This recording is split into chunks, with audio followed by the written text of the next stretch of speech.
सबसे पहले आपको गूगल ओपन कर लेना है। उसके बाद गूगल पे आपको ये टाइप करना है। उसके बाद आप यहाँ पर क्लिक कीजिए तो आपको कुछ इस तरह से इंटरफेस नज़र आएगा। उसके बाद आपको जो यहाँ पे जो फर्स्ट लिंक है ना ऊपर वाली, आपको इस पर क्लिक करना है। जब आप इस लिंक पर क्लिक कर लेंगे तो उसके बाद आपको कुछ इस तरह से आगे वाला इंटरफेस नज़र आएगा। अगर आप चाहें तो डायरेक्ट इस लिंक पर क्लिक करके भी स्टार्ट कर सकते हैं। उसके बाद फिर आपको कुछ इस तरह से यहाँ पे इंटरफेस नज़र आएगा। आपको यहाँ पर क्लिक कर लेना है।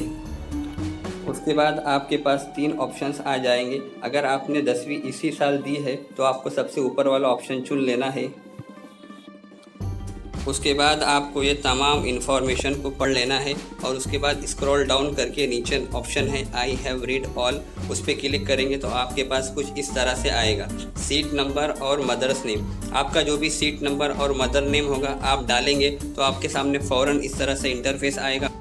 यहाँ पे कुछ डिटेल्स आपकी दी होगी, आपको केयरफुली उसको चेक करना है।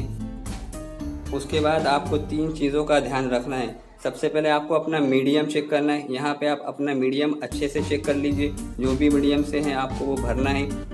उसके बाद अच्छे से ध्यान से अपना डिस्ट्रिक्ट चेक कीजिए और उसके बाजू में जो तालुका है आपको अपना तालुका ध्यान से देखना है और उसके बाद यहाँ पे सबमिट का बटन है, आपको वहाँ पे सबमिट कर देना।